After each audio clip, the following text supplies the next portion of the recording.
வணக்கம், welcome to our channel. இன்றைக்கி நம்ம சேனலில் பார்க்க போகிற ரெசிபி என்னென்னு பார்த்தீங்கன்னா, ஒரு லஞ்ச் காம்போ பார்க்க போகிறோம். அதுவும் இந்த கார்த்திகை மாதத்தில் வர கார்த்திகை விரதத்தன்று நம்ம என்ன மாதிரியான ஒரு லஞ்ச் காம்போ ட்ரை பண்ணலாம் அப்படின்னு தான். உங்களுக்கு ஒரு சின்ன ஒரு ஐடியா தான், இந்த காம்பினேஷன் இருந்தால் நல்லாயிருக்கும் அப்படின்ற மாதிரி, ரொம்ப ஹெல்த்தியாகவும் இருக்கும் அப்படின்றதுக்காகத்தான். வாங்க பார்க்கலாம். இன்றைக்கி ரைஸு, சாம்பார், கேரட் பொரியல், கீரை கூட்டு, ரசம், அப்புறம் உங்களுக்கு அன்றைக்கி கார்த்திகை விரதமாக இருக்கிறதுனால ஏதாவது ஒரு கேசரியோ இல்லை பொங்கல் இல்லை பாயசம் ஏதாவது ஒரு ஸ்வீட் நம்ம பண்ணிக்கலாம். இப்போ நான் வந்து பருப்பை வந்து வேக வச்சுட்டேன். மஞ்சள், சீரகம், கொஞ்சம் பெருங்காயம் போட்டு பருப்பை வந்து ஒரு பக்கம் வேக வச்சு எடுத்துக்கலாம். இன்னொரு பக்கம் நம்ம ஸ்டவ்வில் வந்து சாதம் வச்சிடலாம். இதை ரெண்டும் சைமல்டேனியஸாக வெந்துட்டுருக்கிறதுக்குள்ளே நம்ம காய்கறி எல்லாம் வந்து கட் பண்ணி எடுத்துடலாம்.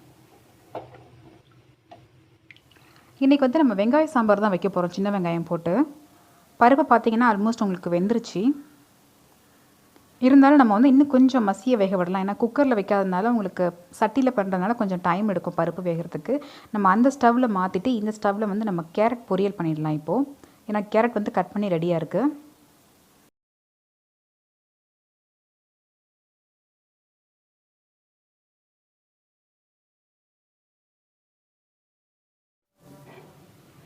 கேரட் பொரியல் வந்து ரொம்ப பேசிக்கானது தான். நீங்கள் எண்ணெய் போட்டுட்டு கடுகு, உளுத்தம்பருப்பு போட்டு தாளிக்க போகிறோம். தாளிச்சிட்டு கொஞ்சம் பச்சை மிளகாய், வெங்காயம் போட்டு வதக்கிட்டு கேரட் ஆட் பண்ணிக்கலாம். அவ்வளோதான். அதுக்கப்புறம் தேங்காய் போட்டு பரட்டி எடுக்க போகிறோம். கேரட் பொரியல் வந்து ரொம்ப உடம்புக்கு வந்து ஹெல்த்தியும் கூட. இந்த மாதிரி விரத நாட்களில் வந்து நம்ம செய்யும் பொழுது பார்த்திங்கன்னா நமக்கு டைமும் வந்து கொஞ்சம் சேவ் ஆகும்.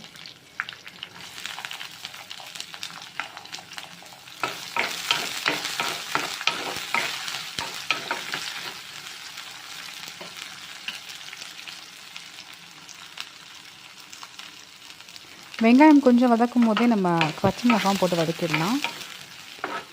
இந்த ஸ்டேஜ்லேயே வந்து நம்ம தேவையான உப்பும் சேர்த்துக்கலாம். அப்போ தான் உப்பு வந்து உங்களுக்கு இப்போவே நீங்கள் சேர்க்குறது மூலமாக சீக்கிரமாக வந்து வெங்காயம் வந்து வதங்கிடும். கொஞ்சம் வதங்கினா போதும், ரொம்ப வந்து ப்ரௌனிஷ் கலர் வரணும்னு இல்லை. இந்த ஸ்டேஜ்லேயே வந்து நம்ம கேரட்டையும் ஆட் பண்ணிடலாம். ஸ்கொயர் ஷேப்பில் வந்து குட்டி குட்டி குட்டியாக கேரட்டை போட்டுக்கோங்க. ஏன்னா உங்களுக்கு எடுத்து சாப்பிட்றதுக்கு நல்லா ஈஸியாக இருக்கும்.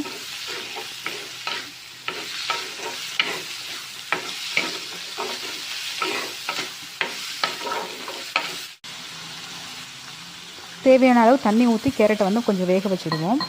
எப்படியும் ஒரு 5 மினிட்ஸில் வந்துடும் கேரட்டு. அதுக்குள்ளே பார்த்திங்கன்னா இங்கே பருப்பு வந்து நமக்கு வந்துருச்சு. பருப்பு நெய் இல்லையா, எனக்கு விரத நாள் அப்படின்றதுனால பருப்பு நெய் வந்து நம்ம எடுத்து வச்சுருவோம். கொஞ்சம் ஒரு 1.5 ஸ்பூன் அளவுக்கு, ஒரு 1.5 கரண்டி அளவுக்கு நம்ம பருப்பு எடுத்துகிட்டு நெய், அப்புறம் வந்து மிளகு போட்டு தாளித்து கொஞ்சம் ஜீரகம் எடுத்து வச்சிடலாம். இப்போ சாம்பார் தாளிச்சிடலாம். சின்ன வெங்காய சாம்பார் அப்படின்றதுனால ஒரு 2-3 ஸ்பூன் அளவுக்கு நல்லெண்ணெய் சேர்த்துக்கோங்க. சேர்த்துட்டு எண்ணெய் நல்லா சூடானதுக்கப்புறம் ஒரு ஸ்பூன் அளவுக்கு கடுகு, ஒரு ஸ்பூன் அளவுக்கு சீரகம் ரெண்டையும் சேர்த்து பொரிச்சிட்டு கருவேப்பிலை போட்டு தாளிச்சிக்கோங்க. தாளிச்சிட்டு ஒரு 2 பச்சை மிளகாய், வெங்காயம் வந்து நான் வந்து முழுசாக வந்து அப்படியே போட போகிறேன். சின்ன வெங்காயம் தானே, ஸோ நம்ம முழுசாக அப்படியே போட்டுடலாம்.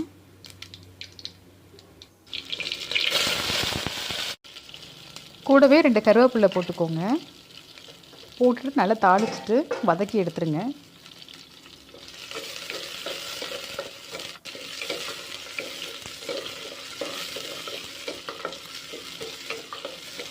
ஒரு 2 தக்காளி எடுத்துக்கோங்க. ஏன்னா நம்ம வந்து சின்ன வெங்காயம் சாம்பார் வைக்கிறதுனால காய்கறி எதுவும் ஆட் பண்ண போகிறதில்ல. அதனால் தக்காளி கொஞ்சம் நம்ம கூட சேர்த்துக்கிறது ரொம்ப டேஸ்ட்டாக இருக்கும். தக்காளிக்கு கிட்டத்தட்ட பார்த்திங்கன்னா ஒரு 2 தக்காளி எடுத்து குட்டி குட்டி தக்காளி தான் கட் பண்ணி வச்சுருக்கேன். அதை இதோடு சேர்த்து வதக்கிடலாம்.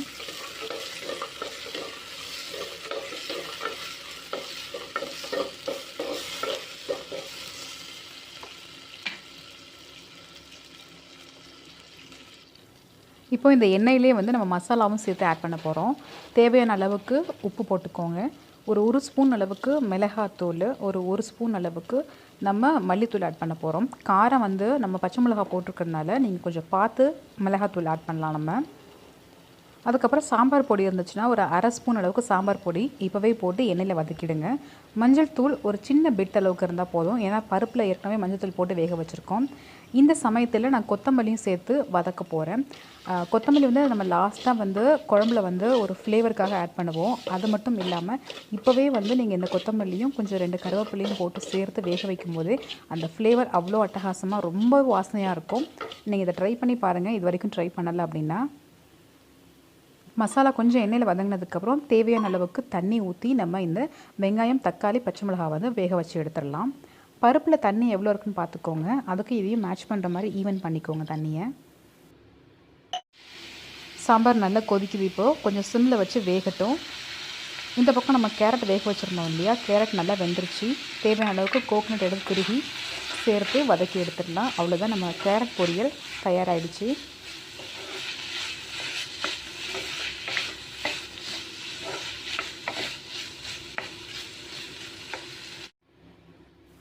அடுத்து பார்த்திங்கன்னா நம்ம கீரை கூட்டு செஞ்சிடலாம். 1 ஸ்பூன் அளவுக்கு எண்ணெய் போட்டுக்கோங்க. எண்ணெய் நல்லா காயட்டும். காய்ஞ்சதுக்கப்புறம் 1 ஸ்பூன் அளவுக்கு கடுகு, ஒரு 1/4 ஸ்பூன் அளவுக்கு சீரகம் சேர்த்துக்கோங்க. ரெண்டும் பொரிஞ்சு வந்துடட்டும். ரெண்டும் பொரிஞ்சு வந்ததுக்கப்புறம் ஒரு 2 வரமிளகா வந்து விதை இல்லாமல் விதையை எடுத்துட்டு பொரிக்க விட்டுடலாம்.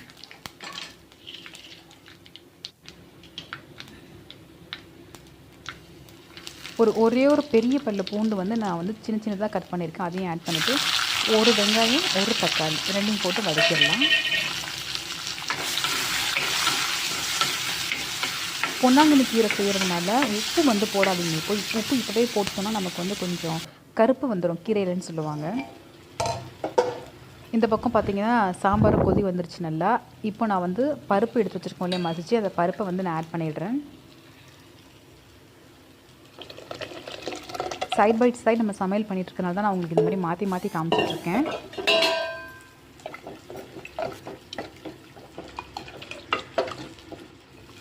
சாம்பார் நல்லா ஒரு மிக்ஸ் கொடுத்துருங்க. இன்னும் கொஞ்சம் கொதி வந்தோடனே புளி சேர்த்து இறக்கிடலாம். இந்த பக்கம் பார்த்திங்கன்னா வெங்காயம், தக்காளியெலாம் வதங்கிடுச்சு. இப்போ நம்ம கீரையை வந்து ஒரு 2-3 தடவை நல்லா அலசி எடுத்துக்கோங்க. பொன்னாங்கண்ணி கீரை வந்து நம்மளுடைய ஐ சைட்டுக்கு வந்து ரொம்ப நல்லதுன்னு சொல்லுவாங்க. தொடர்ந்து 1 மாதம் நம்ம அந்த கீரையை சாப்பிட்டோன்னா நம்மளுடைய கண்ணில் வந்து எப்பேற்பட்ட ப்ராப்ளமாக இருந்தாலும் அது சீக்கிரமாக க்யூர் ஆகிடும்னே சொல்லுவாங்க பொன்னாங்கண்ணி கீரை சேர்த்துக்கிறதுனால. என்ன கொஞ்சம் உடம்புக்கு குளிர்ச்சி இந்த கீரை. அதனால் மழை காலத்தில் வந்து கொஞ்சமாக எடுத்துக்கோங்க, வெயில் காலத்தில் நிறைய சாப்பிடலாம். இந்த மாதிரி நல்லா பெரட்டி விட்டுக்கோங்க. எனக்கு ஒரு கரண்டியில் பெரட்டுறது கொஞ்சம் கஷ்டமாக இருக்கும் இந்த கீரையெல்லாம், அதனால தான் 2 கரண்டி யூஸ் பண்ணிட்டுருக்கேன். பெரட்டி விட்டுட்டு நீங்கள் என்ன பண்ணுறீங்க, இப்போ ஜஸ்ட்டு மூடி போட்டு கவர் பண்ணிவிடுங்க. இந்த எண்ணெயிலே கொஞ்சம் நேரம் வதங்கட்டும். அதுக்கப்புறமா நம்ம தண்ணி வந்து மேலாப்பில் தெளிச்சுட்டு உப்பு சேர்த்து வேக வச்சுக்கலாம்.